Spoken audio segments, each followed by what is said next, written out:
Hello, my name is Sherelle Kotler, and today I will be discussing a tragedy that occurred in Minamata Bay, Japan, which was methylmercury poisoning. This tragic event affected the fishing community in Japan, innocent individuals, and happened due to a large corporation. This event affected Japan for many years to come. To provide an overview of what I will be discussing in today's presentation, I have provided the table of contents. In this presentation, I will be discussing the purpose and objectives, including a description of what tragedy occurred in Minamata Bay, Japan, as well as the distribution of methylmercury in Japan overall, the mercury hair content in individuals living in Japan in order to present the dangers of methylmercury poisoning. I will also discuss the methylmercury concentrations in umbilical cords, frequent symptoms in congenital Minamata disease, and lastly, the cost for Minamata disease control. The purpose and objectives of this presentation are to provide context of mercury poisoning in Minamata Bay, Japan, to show the effects that mercury poisoning had on the individuals in Minamata Bay, to demonstrate the impact that mercury poisoning had on the individuals in Minamata Bay, and finally, to show the threat of mercury poisoning today and how this still affects the individuals of Minamata Bay in current times. From 1932 to 1968, the Chizo chemical factory discharged up to 600 tons of mercury into what was then a harbor. The factory was using the mercury to speed along a reaction that produced acetaldehyde, an ingredient used in many plastics. The company lost so much mercury in the process that it later established a subsidiary to mine it back from polluted sediments nearby. After flowing out of the factory's drainage channel, some of the mercury was taken in by plankton, which then were eaten by bigger things like horse mackerel, sardines, and shellfish, which in turn were eaten by some bigger creatures like cutlass fish and black porgy. At every step, the mercury, which is a potent neurotoxin, became more and more concentrated until it ended up being consumed by the very individuals of Minamata Bay. The first well-documented outbreak of acute methylmercury poisoning by consumption of contaminated fish occurred in Minamata Bay, Japan in 1953. This was officially recognized and called Minamata disease in 1956.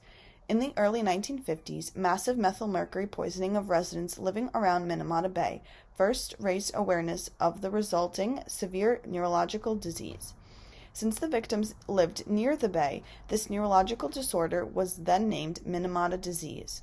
The primary route of exposure to methylmercury in this incident was the consumption of fish and shellfish contaminated with a high concentration of methylmercury. Figure 1 shows the distribution of methylmercury surface sediments in the Yatsushiro Sea and Minamata Bay in Japan. As you can see, as you go farther away from Minamata Bay and into Yatsushiro City, the concentration of methylmercury lessens. In contrast, as you look further down near Minamata Bay and Izumi City, the concentration of mercury triples or even quadruples, which shows how badly affected the individuals of Minamata Bay really were. This map shows how dangerous the dumping procedures of Chizo were and how badly it affected all of Japan, even cities that were very far away from Minamata Bay. Figure 2 demonstrates the mercury hair content in hair of healthy fishermen in Minamata Bay. Analysis of human hair was not used to ascertain levels of mercury contamination prior to 1960, primarily due to the cause of the disease being officially unknown. The time lag between the onset of the disease and the analysis of mercury in hair samples, together with the failure to analyze mercury using this method in a systematic and organized way, meant that many problems were allowed to surface in later years. However, the mercury content of patients, even 4 to 5 years after their onset, ranged from about 1 ppm to 150 to 200 ppm within the healthy fishermen in Minamata Bay. These fishermen developed chronic Minamata disease. This bar chart explains that even though these seemingly healthy fishermen believed that they were not susceptible to Minamata disease because they were healthy, there was still a significant amount of methylmercury in their hair, which shows that they were still affected by Minamata disease. Figure 3 shows the methylmercury concentration in umbilical cords, demonstrated in parts per million from the years of 1952 to 1961. As you can see in the chart, it was found that babies born from 1956 to 1965 had the highest amount of methylmercury concentrations in umbilical cords, which shows that the mercury concentrations passed from mother to child. This time frame of increased methylmercury concentrations in the umbilical cords perfectly aligns with the timeline of Chiso's dumping methylmercury, as you can see at the highest point of the chart, which is from 1956 to 1961. Overall, this chart shows that the dangers of methylmercury poisoning, as well as the dangers it had on future generations because of its ability to pass to unborn children. Figure 4 shows the frequent symptoms in congenital Minamata disease. Minamata disease is a neurological syndrome caused by severe mercury poisoning. Symptoms include ataxia, numbness in the hands and feet, general muscle weakness, narrowing of the field of vision, and damage to hearing and speech. Soon after the official discovery of Minamata disease, it became clear that a considerable number of children were being born with congenital cerebral palsy.